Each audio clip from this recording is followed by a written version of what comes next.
Welcome to the Heal Podcast. I'm Kelly Noonan-Gores, and every week I speak to the leading doctors, healers, spiritual teachers, and scientists to find out what is truly possible when it comes to healing. I also interview real people with extraordinary healing stories. My philosophy is, what's possible for one is possible for all.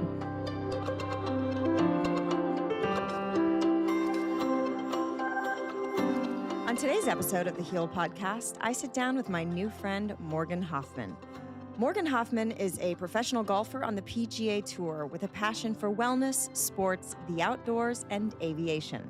Having recently been diagnosed with Facioscapulohumeral Muscular Dystrophy, or FSH-D, or FSH-MD, Morgan decided to follow his intuition, tap into his competitive mindset, and go all in on his healing journey to find a cure for the incurable. From the peaks of the Himalayas to the jungles of Costa Rica, Morgan shares with us all the challenges he has faced, the modalities he has experimented with, and the ahas he has discovered along the way. And while his healing takes 100% of his commitment and focus, he has still managed to find time to create the Morgan Hoffmann Foundation with the intention to use his platform as a pro athlete to help others. The foundation's mission is to create a virtual and physical natural health and wellness space dedicated to helping those suffering from debilitating diseases and other ailments. Today, I sit with Morgan in an emotional conversation that had us both in tears. We discuss how a big part of healing is a reconnection to ourselves and nature, and that so much more is possible when you believe it and you go all in to achieve it. It's one of those conversations that might make a skeptic or perhaps a pessimist cringe as we talk about self-love, gratitude, running naked in the forest, and so much more. It was an honor to sit with such a compassionate and courageous human, and I hope you all walk away as inspired as I am. Morgan, thank you so much for coming on the Heal Podcast. Thank you. Thanks for having me. It's an honor. So you have an extraordinary story. I just watched your YouTube video. Tears me up every time. So I'd love for you to share your story. Just kind of give us the background about, what you're going through. Well, it's a long journey. And we were just talking about having a lot of different hobbies and different interests. And I guess maybe now looking at it, it's kind of helped me get to where I am in the healing space because I love finding out different answers and different avenues and different perspectives to find out not just one way to accomplish something. And so I grew up in New Jersey, and I always thought I was going to be a professional athlete, and that was my goal. My mom was amazing to put me into all different sports, and the main three that I picked were ice hockey, baseball, and golf. And it came to a point where I got pretty good at all three, and it needed to choose which one to pursue in high school, and chose golf, and it seemed to be the right choice, I think. And I loved it, and it was just a game that is you can't perfect it, and that's why I like it. No matter, even if you have your best day, there's always one or two shots I could have done a little bit better. And so I went to Oklahoma State for college golf, and we had a great team there. And after my last year, which was my third year, I decided to turn pro, and then that's when the health journey started, because I started seeing atrophy in my right pectoral muscle and had no idea why. I went to my trainers and psychologists and specialists, neurologists, all that stuff to try to figure it out. We thought it was a nerve entrapment in my clavicle for years, and did a lot of PT, ART, acupuncture, dry needling, to try and figure it out and release that, and that didn't happen to be the case. So 5 years goes by, and I'm still searching, and playing on tour at the same time, and found a neurologist in New York City that was like, hey, I think you might have muscular dystrophy. And I've heard it all at this point, so I pretty much checked him off immediately, saying this guy's an idiot. And no chance that I have this, because I don't know, I feel healthy. Like, I didn't have it in my genetic family history. So he's like, all right, I'll call you in a month when the blood test is done.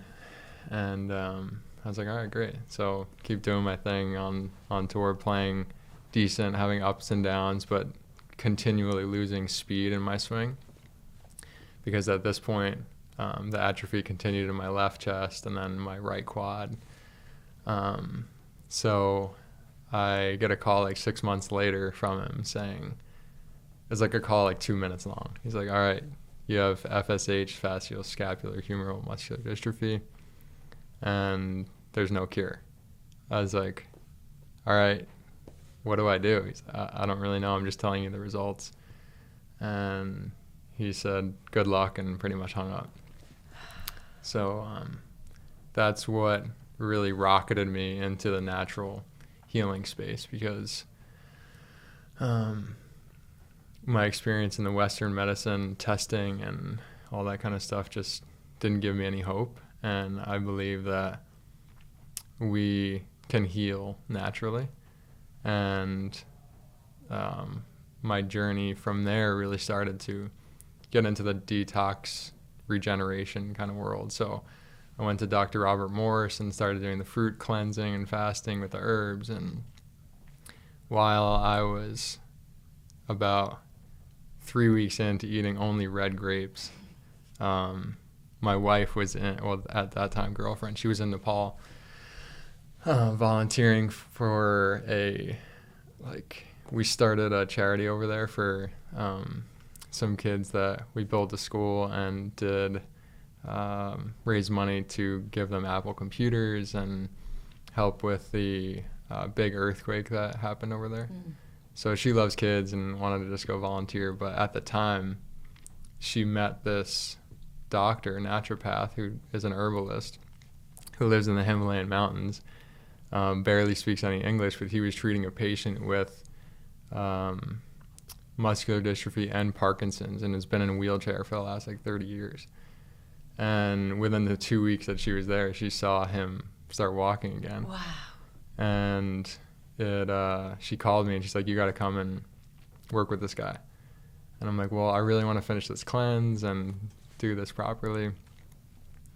So I really did some meditating on it and ended up going and living there for 4 months to work with this guy. And it was a 90-day treatment, 6 hours a day on a table, just being rubbed down head to toe with these crazy herbs, making me break out. And 3 weeks into it, they come in with these masks on, and I was like, what's going on? They said, today's the day where you're gonna detox so heavily your body's gonna start smoking, basically. What? And I was like, what are you talking about? So this is what they believe. That I had a translator there. These two guys were with me the whole time and learned a lot, heard a lot of crazy stories. But so I think that was the real beginning for me into the herbal spiritual side. And I think that really helped neutralize the atrophy. And then from there, everyone promises you something. And they said, yeah, you're going to have your muscles back within a month, and so it didn't happen. And kept going through the journey of figuring out other answers, naturally. And within this time as well, my wife and I created the Morgan Hoffmann Foundation in hopes to raise money to build a health and wellness center to help people heal naturally and basically teach people that they are the cure and not to go to people to cure them. We want to educate you that you can cure yourself with these different tools, with unlearning, with detoxing. And so I've been on a regimen that I've basically prescribed to myself now, and it's been working. I haven't worked out in 2 years until these last 2 weeks started working out again, and my right pec is starting to fire again. So a lot of exciting things happening, and hopefully come back to the tour soon. That's amazing. So how did you come up with the prescription Because when I saw the video, you were still like really in the mental, game of working out and pushing through. Mm-hmm. So you haven't worked out for 2 years. How did you come up with a prescription for yourself? Well, the doctor over there, naturopath, he was big on Ayurvedic, and he said when you're trying to heal, like you go on the basic philosophy of like, if you have a cold, right, what do you want to do? Nothing. You want your body to just relax and take care of itself. You don't eat. You don't even want to eat. So that was his philosophy of like, if you want to heal the body, then you have to really not do anything other than meditation, breath work, yoga. Like that's the extreme of no lifting weights. So you're breaking down muscle, adding acid into it. And so now I've started working out again because I feel that all these things that I've been doing have had positive side effects, and I want to see how my muscles will react once I start testing them again. And it's like a really exciting time because I haven't worked out in a long time. It's been a big part of my life, and I'm pumped. That is so fascinating. And yeah, I mean, you were obviously a very talented athlete from a very young age. You could kind of pick whatever sport you wanted to do. You did 3, you were great at all of them, and you had to choose one to be like super great at, which is golf, and you're a professional golfer, which is no easy feat. I know really amazing golfers that would dream of being on the tour. So it's so interesting to me that part of your healing journey was to learn how to not be an athlete for a moment. Yeah, that was the hardest thing. Yeah. What other... You and your wife moved, well, I don't want to say that for you. It's like, tell them where they moved. But what other spiritual, kind of understanding, 'cause obviously with meditation and going to Nepal and this 2-year restorative period, and I know maybe you've, I don't know if you've tried plant medicine or what you're willing to share, but what other kind of spiritual ahas have you had about your journey? Yeah, coming into this, I was thinking of what I do want to share, and because I've experimented on myself in a lot of different ways, and plant medicine has been big for me. And I think it's hard to describe plant medicine, and originally I thought I can describe it as like a shortcut to like higher consciousness, but I think now it's kind of like a side door where you kind of like get a taste of it, and you can harness it for brief moments, but it also teaches you that you don't need that extra boost to get there, and you can do it all on your own, right? Obviously with the study of the pineal gland and through all the, man, I can go on so many different topics, and it's exciting to talk about. But so we'll start with, I guess the first plant medicine I did was ayahuasca, is the main big one that I went down to Costa Rica for. And a week after Chelsea, my wife and I's honeymoon, we went to Costa Rica to do ayahuasca together, and it was life-changing.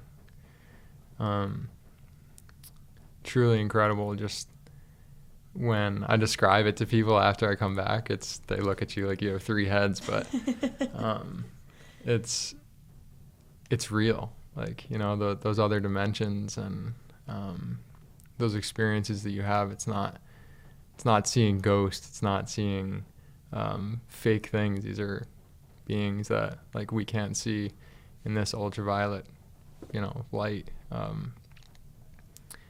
but it just opened my mind and my body and my consciousness and spirituality to so much more. And I know that growing up in the Western world, we're taught to, if something's wrong, go to a doctor.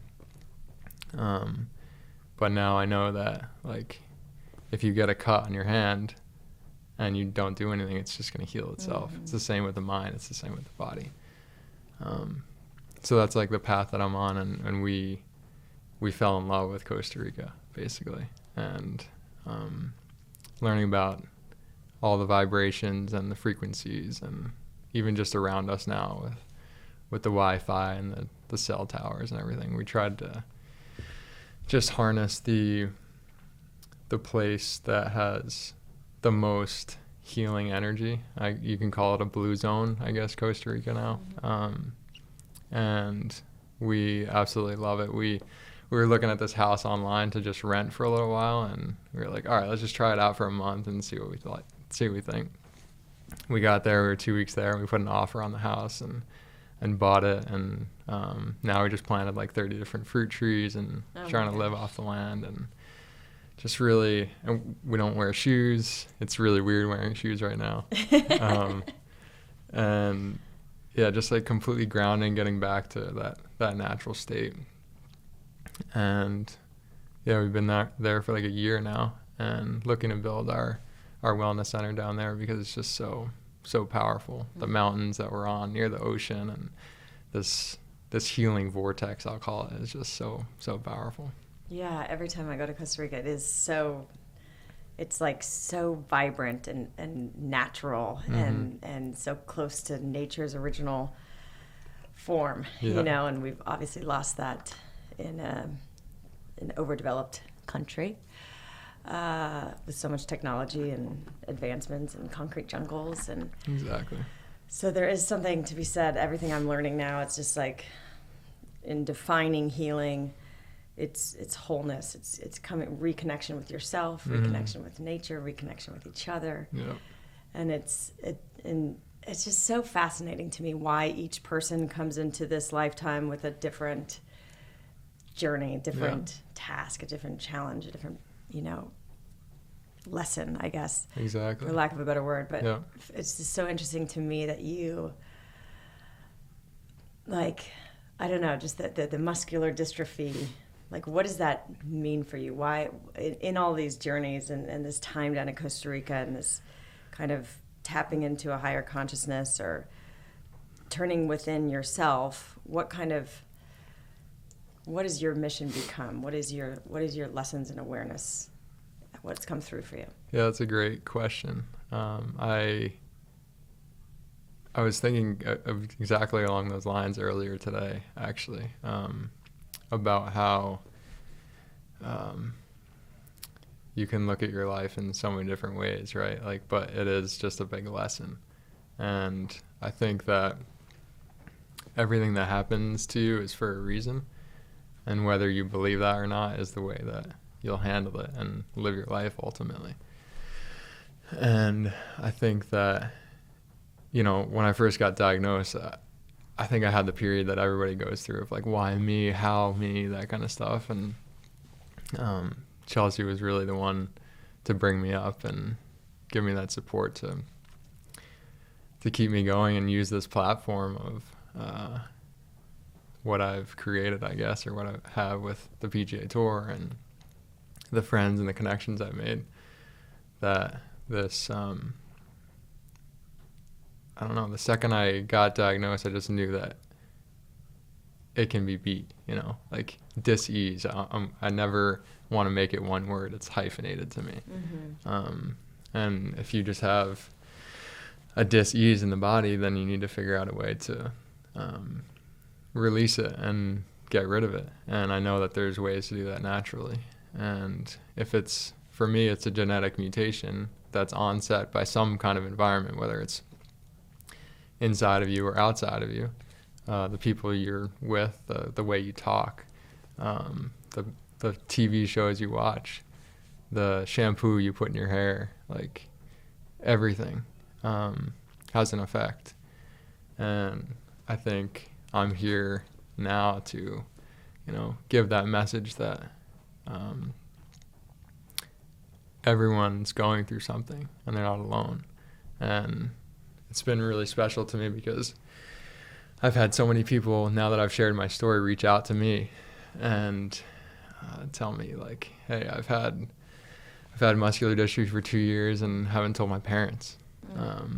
I've had this condition and no one knows. And it's just, it's emotional, because it sucks like going through something like this, but it's really powerful. And I think what we're doing here with our foundation and the wellness center, which will be called Nakawa, the derivative of that word is I just flipped around awaken backwards. Oh, cool. So I'm really excited for the development of that, and it'll just be like the ultimate reset and like teaching people how to live freely and naturally. And but yeah, that's my journey now, is to help people, you know, believe in themselves and know that they're the cure within themselves. It's so amazing because, you know, you talk to people like Kelly Turner's cancer research on radical remission, and you know, she was studying spontaneous healing. She's like, and they're always discarded as like an anomaly. Right. Yeah. And it's like, no, they made serious changes in their lives and healed something that Western medicine said is incurable and terminal. And we should be studying what they did to share with other people, which is what she dedicated her life's work to. And it's and so everybody that has been told that there is no hope, and you know, we're going to try these treatments for 5 years, but the life, you know, it's not looking good. You know, like that's what they're told. Or your doctor, who 2-minute phone call. Well, here's your diagnosis. There's no cure. I don't know how to help you. I mean, could he be at least even like referred you to a specialist? Like he did nothing. Exactly. So hope is such an essential vitamin in anyone's healing journey. And, you know, we need these examples. It's also, healing is not for the faint of heart, especially when someone is given a terminal diagnosis or an incurable diagnosis. You have to be a warrior in your mind to say, okay, that may be true for someone, it's not true for me. Or if there's a 2% chance, what's making me not be that 2%? Let's make that 5, 6, 7, 90, 99. You know, let's change it. So you're changing that, but you have, like, you've been given this challenge, this life kind of fire that you have to walk through, but you're also given this incredible mindset and incredible heart. You know, you were helping kids who were less fortunate than you before you even got this diagnosis, and now you are even like more fired up on your mission to help others by being an example of what's possible, because you're literally been told that it's not possible. Yeah, exactly.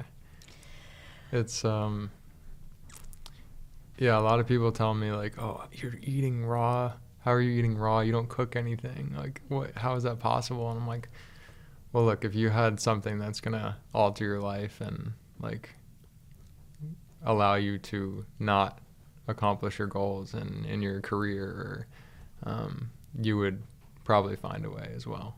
And you know, people, you know, they think they have the luxury of just eating what they want because they feel good, and it's just and I guess you can live your life like that, or, you know, I don't know. Everything happens from experience, and you can't really be told what to do. Even myself, like growing up from your parents, whatever, it's just, you have to experience it for yourself. And I think that time will come in everybody's life at some point. Yeah, and a lot of people, you know, I've just interviewed Wim Hof, and we're talking about this comfort zone behavior, and we live this life of like comfort, and ultimately if you just stay in your comfort zone, you will atrophy. And you eat whatever you want, or you eat, you know, do what everybody else is doing, or do what the commercial tells you to do, or it's convenient to take a pill rather than eat raw, or do a grape cleanse, or do these things that are tough, you know. And the goal is that, you know, we never have to, we make these changes little by little, and wake up and have awareness about how the body works and how our mind is connected, and how what we put in our mouth doesn't affect just our gene size, but our mental health as well, and our immune system. And so, you know, that's all we're trying to do is raise awareness so people make these changes so they don't have to go through something like you did. Not that anything you did caused you to get this diagnosis at all. Nobody knows why, right? But you certainly seem like a valiant, you know, torch holder for this mission, because your mindset is, I'm not going to let this get in the way of my dreams. Yeah. And so from a little boy, you wanted to be a pro athlete. You chose golf. You want to win the PGA Tour, and nothing, not even an incurable disease, is going to get in your way. Yeah. And that's knowing your why, and that is going to be so inspiring for so many people, no matter what they're going through, to say, nobody can tell me that I'm incapable of achieving my dream. Right. It's all self-belief. And I love Dr. Joe Dispenza's book, You Are the Placebo, because it's just, I mean, if you don't believe in like the kind of naturalistic, holistic talk, and you really want to go on science, read that book or listen to the audiobook, because it's just studies on studies of placebo and pills and tests and research that, like, almost more of the time the placebo is having a better effect, because it's just, you believe it.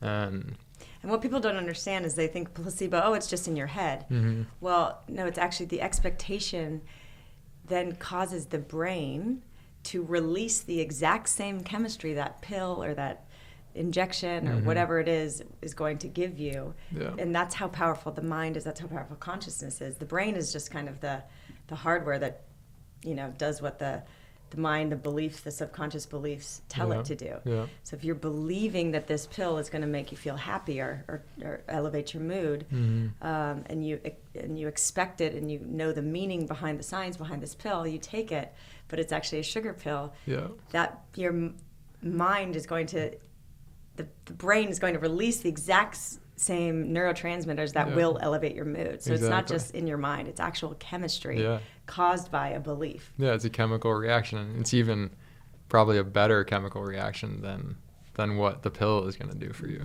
because it's coming from within you. And there's no side effects. Yep. Negative side effects, which are real effects. They Yeah. just don't happen to be the intended effect of that medication. Exactly. So tell us a little bit about you mentioned that you eat raw. What is your kind of regimen? Yeah, so it fluctuates, I go through different cleanses and different types of diets, because I'm trying to figure out how to be getting rid of something while building it back, I guess. So yeah, I go through different types of cleanses. Before I came here, I did a 7-day dry fast, which was my first time doing no food or water. Oh my gosh. But leading up to it, one of the most important things about a fast is you have to prepare for it. Like, people hear that I do fasts a lot, and they're like, oh, what was the grape cleanse? I'm going to start it next week. I'm like, no, you're not. Like, this is dangerous. You need to read up on it. Like, be very dialed in on what you're going to do and how your body's going to react, because it is dangerous if you don't do it the right way. So before this dry fast, I did 30 days of just fruit. And that in itself is just amazing, because fruit's very astringent and cleanses out a lot of toxins. And but yeah, my main diet, I try to be like 80% raw. I found that fruit is the best for me for my diet. People say, where do you get your protein? Where do you know? There's protein in fruit. There's protein in everything. It's just amino acids that are growing from the soil and cutting out the middleman of anything else that you don't need. So I think growing things from the ground up, and even have you read the series The Ringing Cedars? No. No? Oh man, I just started the first book, and I haven't even gotten into it, but I've heard a lot about it. It's about this woman or girl, Anastasia, that lives in the Russian taiga. And this guy comes in, and she teaches him her ways, basically. And it's just like what the ultimate human should be, of just living off the land. Like, you don't need shoes, you don't need clothes, you don't need, like, anything else than just nature. And what I'm getting at is, like, planting your own food. Before she puts the seed in the ground, she puts it in her mouth to tell the seed what type of DNA that she has, that she wants it to integrate with, so it grows, and then it's becomes made for you, basically. So yeah, there's there's so many rabbit holes to go down. Yeah. But basically just trying to eliminate as many preservatives or processed foods as possible. I think I had a heavy metal rise in my blood, I guess, when I first started testing all this stuff. So I researched different ways to cleanse heavy metals with like cilantro and culantro and heavy greens, and there's just a lot of different ways to skin the cat for whatever you have, whatever ailment or disease that you have. So yeah, that's basically my diet right now. Yeah, nice. And what about your so you haven't been working out. What do you spend your days doing? So I get up and with gratitude every morning and start into either yoga or stretching or breath work. Recently it's been going out right at sunrise, and we have like this awesome view and just seeing the sun like creep up over the mountain, and it's just healing in itself. The sun gazing is huge, like the first hour and the last hour of the day, staring right into it, getting so many vitamins and nutrients from it. Being naked a lot in the sun is huge. I think I told my mom to do this the other day, and she's like, well, I can't where am I going to get naked? Like, people can see me everywhere. I'm like, I don't know, just find a way. Like, because when you deprive your body of certain, like especially vitamin D, and like you don't have that access to that, like in many parts of your body when you have clothes on, it's so powerful. And looking at the sun, I've done a lot of research on breatharianism recently, and they live off the air and the sun, right? So the air in itself has enough nutrients for you to live if you know how to alchemize it, right? It's basically what our body is doing, is alchemizing everything. It's crazy. You can eat a cupcake and it's going to become you, and regardless, right? Or an apple, which is so high in vibration and electricity. So yeah, my day consists of like 2 different types of breath work, and then yoga.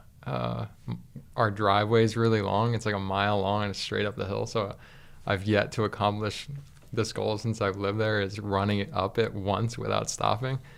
I haven't been able to do it, but wow. I'll get there eventually. And then I surf almost every day, and just started weight training. But the weights in Costa Rica are like hard to find, good ones, and they're so expensive. So I just have like one set right now I'm kind of doing everything with. But yeah, and then it's just like preparing food is a lot of the day. Cutting fruit, washing fruit, that kind of stuff.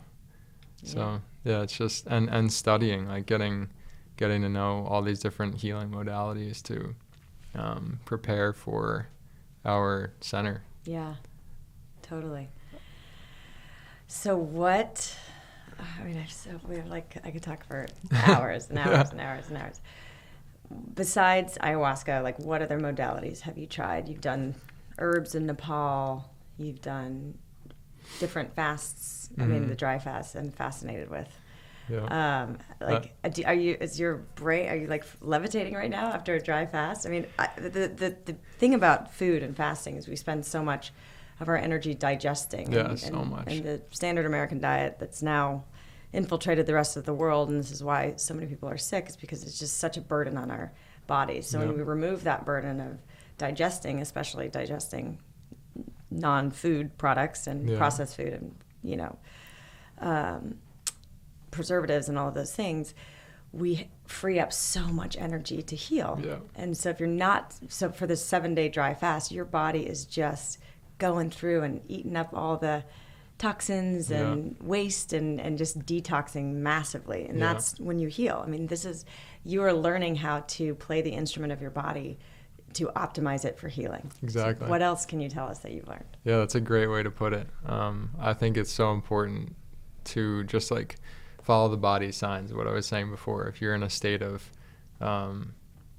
not feeling well, like just listen to your body, don't eat, you know. And I'm glad that this intermittent fasting fad is happening. At least it's something.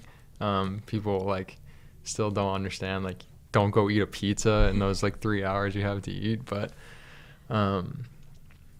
yeah, I think it's very good to give the digestive system a break and really allow your body to work on the things that it needs to.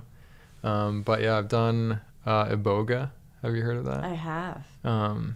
That's very Intense. powerful medicine. Yeah. It's a root. It's the bark of the root of a plant. And we actually, in Costa Rica near us, there's a guy that is very passionate about it and plants them. And so like he teaches you how to connect with the plant before you ingest it and go on that journey.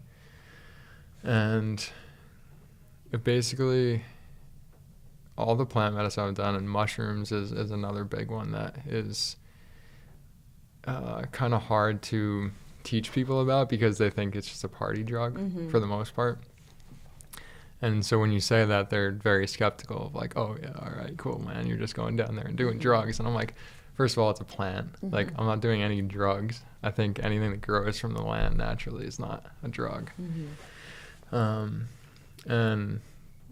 that was probably the most powerful experience I've had, is on a big dose of mushrooms. And I just learned that I learned how to heal myself on this. It pretty much told me straight up. I was in the desert, actually, in Nevada, and can't believe we're gonna say this, but I put my hand on a rock, right? And for some reason it like told me to kind of like bow my head down. And have you ever seen Stranger Things? Yes. So you know that like upside down world, you know, or whatever they call it. That's what I felt like I went into, and my whole consciousness like flipped upside down and went into this like dark space, and I just saw like all my neurotransmitters firing and like lighting up and teaching me that I basically need to meditate on harnessing light, like this white kind of light that basically all meditation gurus and yogis teach about, that golden orb or the sun, whatever you want to call it, coming in through the crown chakra on the top of your head, and also the root chakra from the earth, and feeling that light go into your body, into the places that it's lacking, and then light it back up. And yeah, it's just so crazy that happened. And ever since then I try to meditate as much as I can like that. And have you felt the effects? Have you felt yeah definitely. I think I can do a better job still. As I said, I get distracted with so many different things and healing modalities, but I think I know I can do better and harness that and really teach myself to be able to teach others how to do it as well. And do you feel, I mean, the way you're approaching this is just like really radical self-awareness, and you're kind of using your body and life as an experiment, you know, so that you can hopefully come up with a formula that can help others, not only with FSH-MD, but anything that they're told that they can't heal. Definitely. Do you think that there is I mean, based on everything that you've gone through, like it's just about reconnecting with that intelligence of nature and finding the right formula for you? Like, what is healing to you? Yeah, I think it's so different for everybody, you know, like I can explain it one way, but everyone's going to comprehend it differently. But I think that awareness of oneness and finding that and trying to understand that it's not just you healing yourself. It's you have that energy and that power from everyone, everything, every crystal, every part of the universe, the stars, the moon, that you can tap into. And I think the human being is much more powerful than we're taught to believe. And I know that for sure now.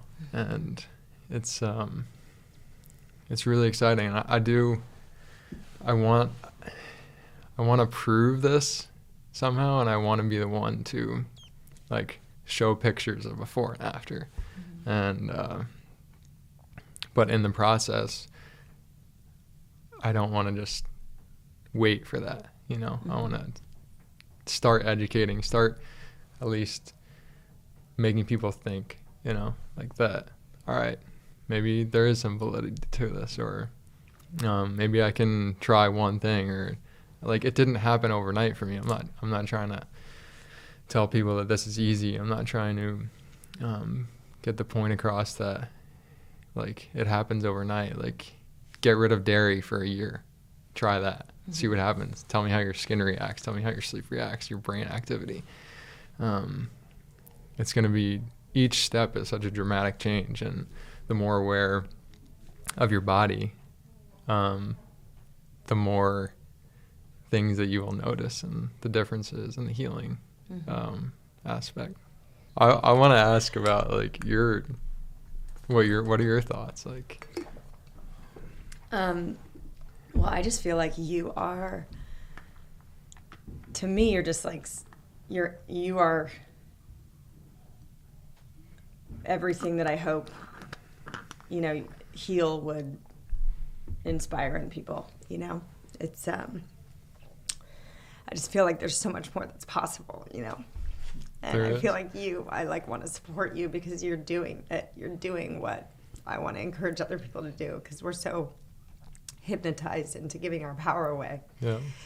And I relate to you a lot because you're an athlete and I'm an athlete, and I mean, I'm not at your level.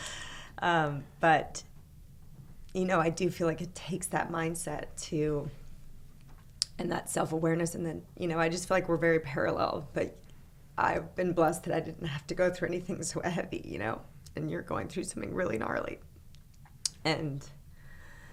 But it's all perspective, like I still have 2 arms and 2 legs. Like, yeah. Just, we're all so blessed in every way. Yeah. And no matter what you have, you can accomplish things, and things that are told to be unanswerable. Yeah. Exactly. Yeah. I feel like your exploration is exactly the path that I would take if I was in a position like you. And for whatever the reason, people ask me why I did Heal, and I just have this knowing every time I read someone like Joe Dispenza or Bruce Lipton, or listen to Michael Beckwith, or everybody that I put in the film. It's just like I just have this knowing that there's so much more that we're capable of. Yeah. And the body is so intelligent, and if we just learn how to get out of its way and then also support it, which is exactly what you're doing. You're detoxing, but also rebuilding and trying to figure out that recipe for you. And I think everybody's going to have a different recipe for whatever they're going through. But I just love that, you just have that mentality where you're just like, I'm all in. Which you have to have if you're a pro athlete. You're all in, and you're not even just, but simultaneous to that, you're also doing it for other people. Like, you're building a center so that you can help other people be all in, who don't really have the tools or the mindset naturally, So yeah, it's a crazy journey. Yeah. I think everybody has their own stuff they're dealing with, and just even if like you want to come to our center for a couple weeks and just explore yourself and just be open to things that you never thought even existed. I was talking to Ross this morning about the Heal documentary, and when I saw it for the first time, I was like, everyone on there I made a list of, like Bruce Lipton, Dr. Joe Dispenza, and just like researched each person that you put in the film, and that has really morphed me into who I am today. And so I greatly appreciate all that you've done, and the drive that you have to bring these incredible healers and movers and shakers together, that making it more mainstream for people to be not afraid to dive into, because the white coat has such a power, and just allowing this alternative method. I use that because it really frustrates me that people use that word, because you think about Western medicine and pharmaceuticals, and they've been around for maybe 100 years, right? And then you reference alternative medicine, and you're like, okay, you're talking about something that's thousands of years old. Right. You understand that, right? Right. So it's basically just going back to our roots and our nature. 100%.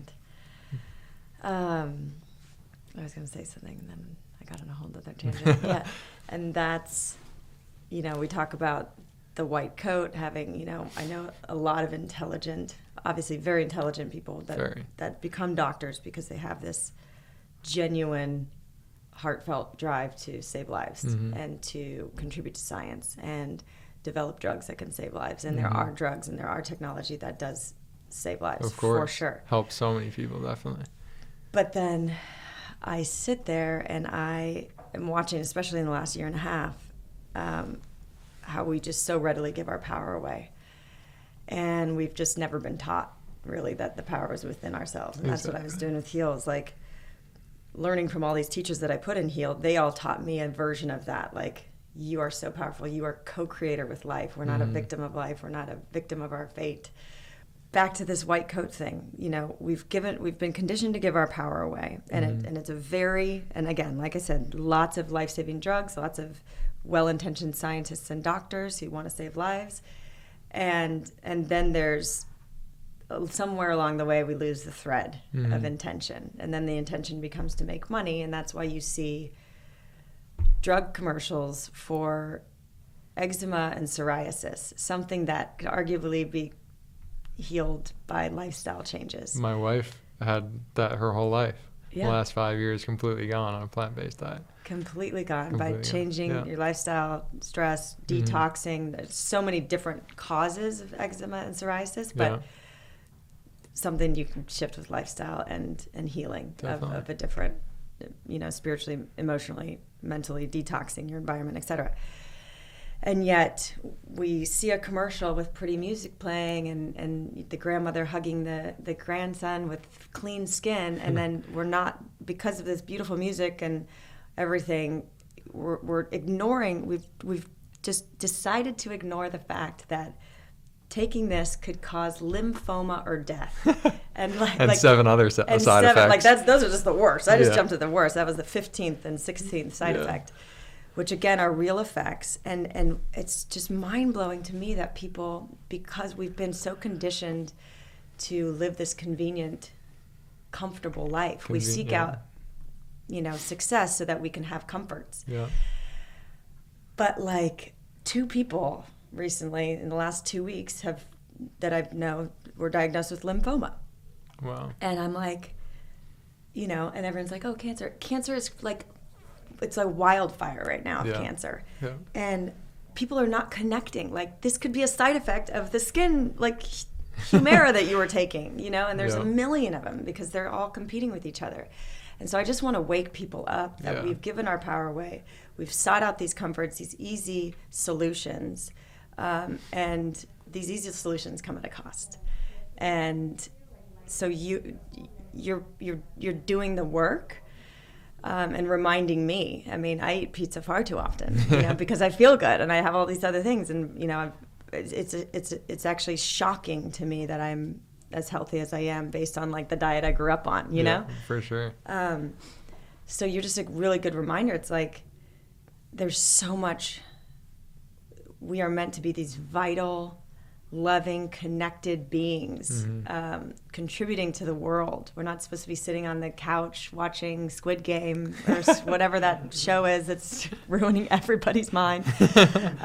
And live hundreds of years. Yeah, we're supposed to live hundreds of years. Yeah. We're supposed to have so much energy. We're supposed to appreciate the sun in the morning and as it goes down. We're supposed to grow our own fruit trees and lick the seeds before we put them in the No, but you know what I'm saying. It's like we've lost the thread. And you are a shining light to bring us back to like the truth of who we are and what we're capable of. Thank you. Well, it's not just me. I have an amazing team and friendship and like a crew around me that, you know, helps. My wife being number one.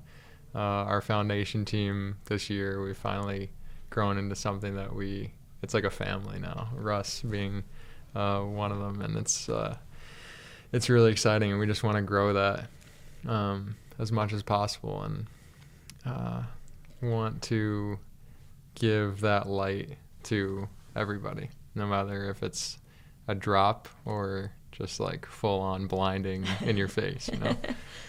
So what the goal with the foundation is to find a cure for muscular dystrophy?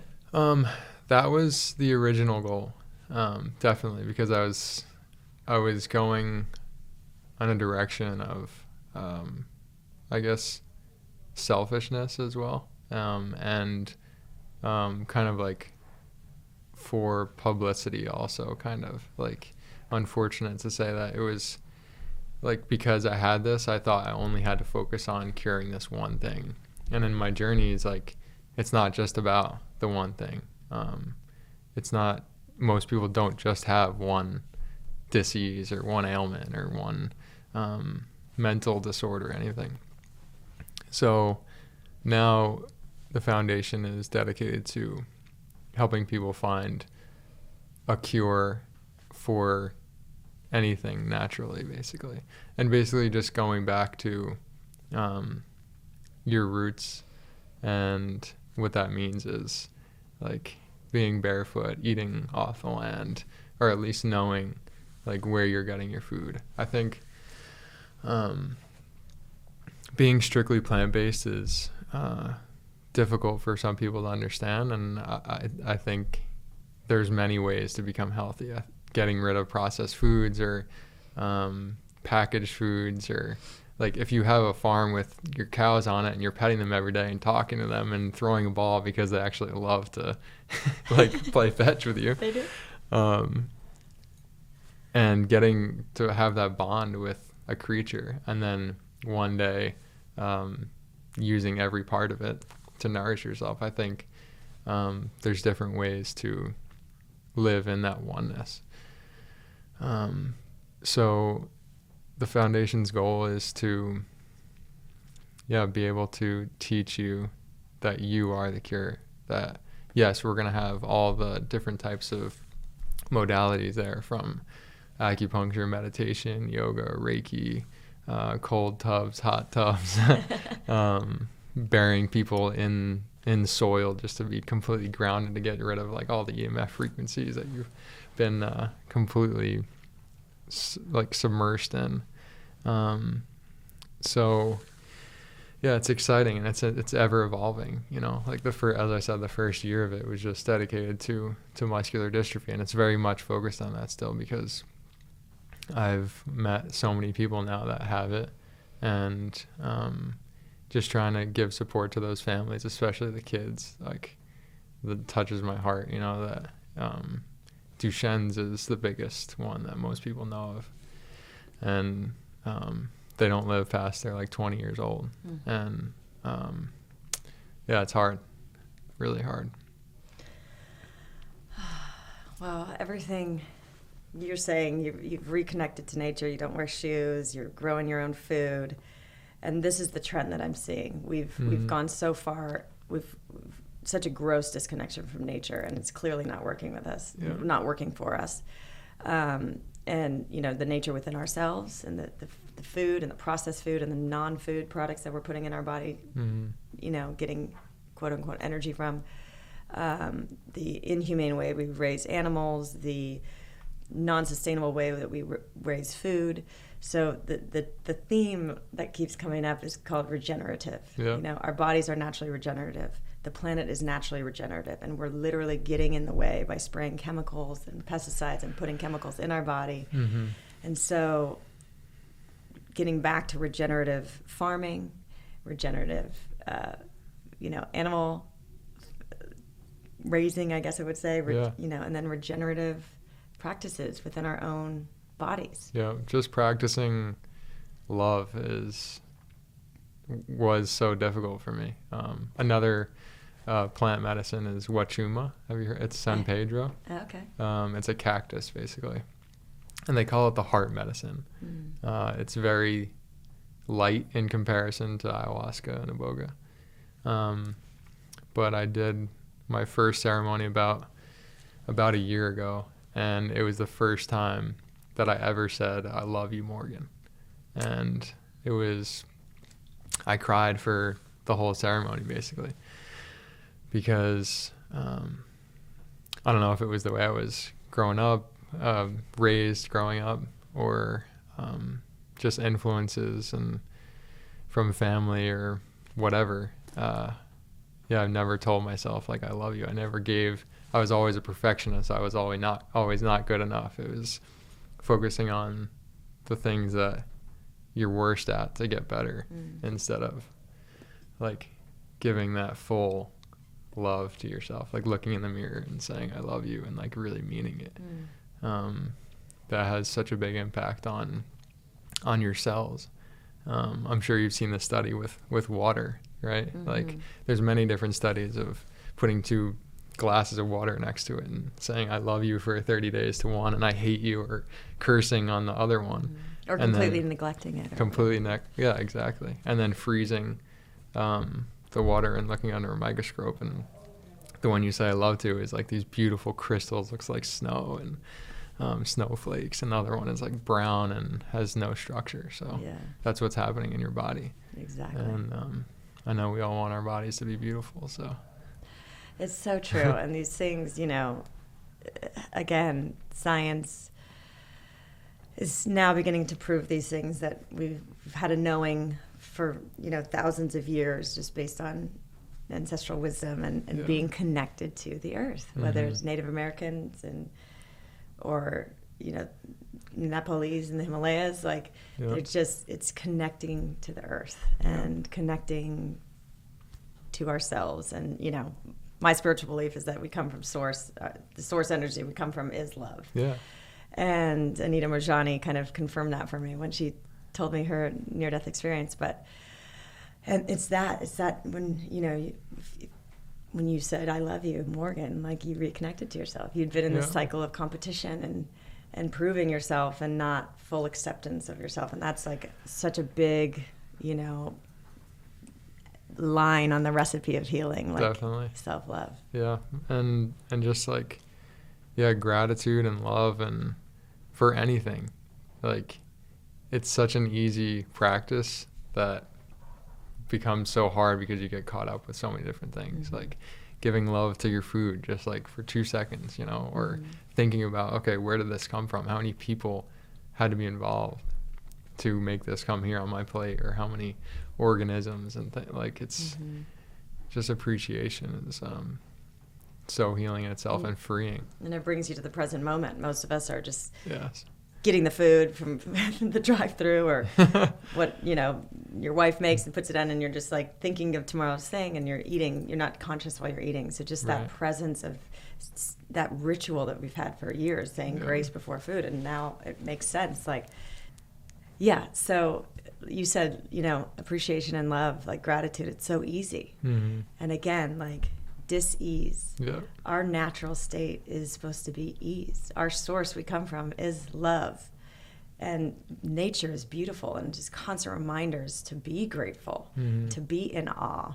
And when we have this illusion of separation and competition and all this opportunity for fear to come up, we just get disconnected from ourselves, and then disconnected from others, and then disconnected from nature, and we behave in ways that are not self-loving, or not loving of the earth, and not loving of each other, for sure. So it's all of this, and this is what I've learned too on my journey, it's just coming back to that reconnection, that wholeness, like I said earlier, and our true nature, which is love. Yeah, exactly. That healing path is full of fear at sometimes, because you don't know. I still don't know. Like, I mean, I know, but I don't know, right?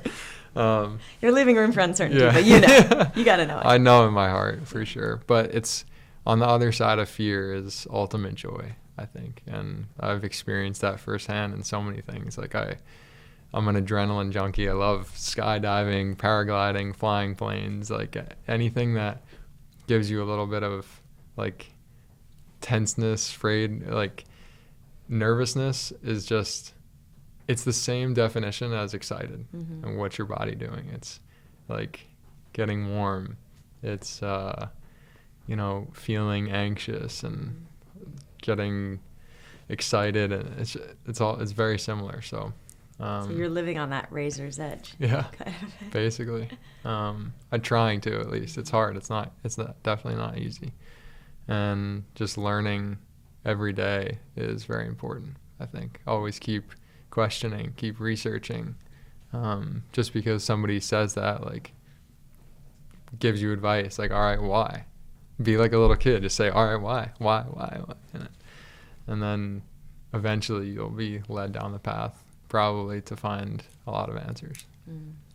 For sure. Ask the questions. Yeah.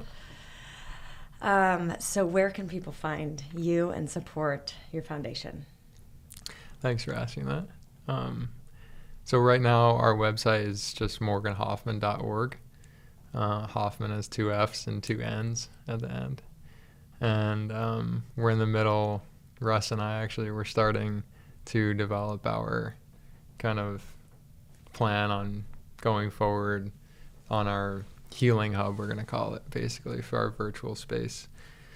In the meantime, when our center is being built and the space comes to fruition. So we're going to start a podcast and make like a web series and document some of the things that I'm doing down there, and different recipes for like tasty raw food.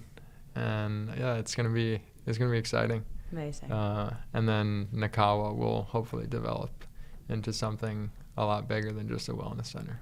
And what's the timeline for Nakawa? Because I want to get on the wait list. I think we're working on the land right now, and we'll build a kind of like a welcome structure just so we can start hosting like the tester people who are close friends and family who are very interested, I guess. So I would say definitely within a year and a half, probably. Amazing. So, and what is your vision with the tour? When do you plan on returning? So my medical exemption, they've been amazing. Last year they gave me the Courage Award, which only happens, I guess, when it's needed to.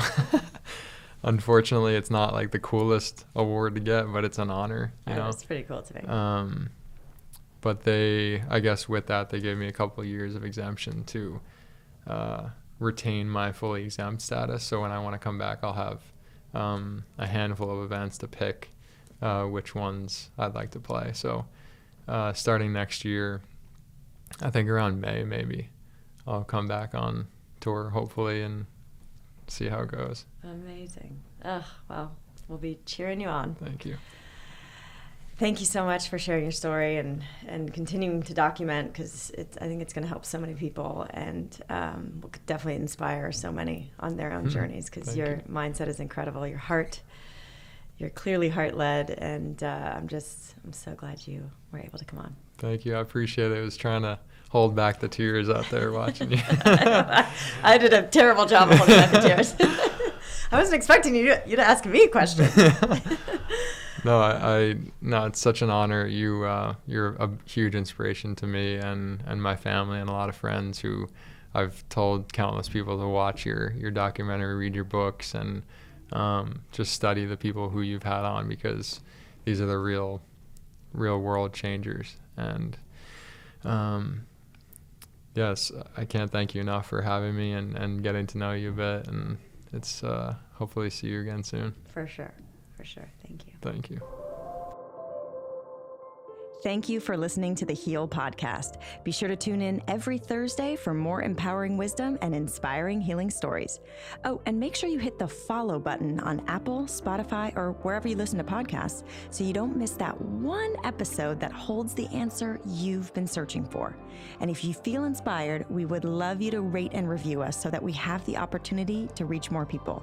And of course, you can follow us on Instagram for some behind-the-scenes fun and more inspiration at @HealDocumentary and @KellyGorris. Thank you so much, and be well.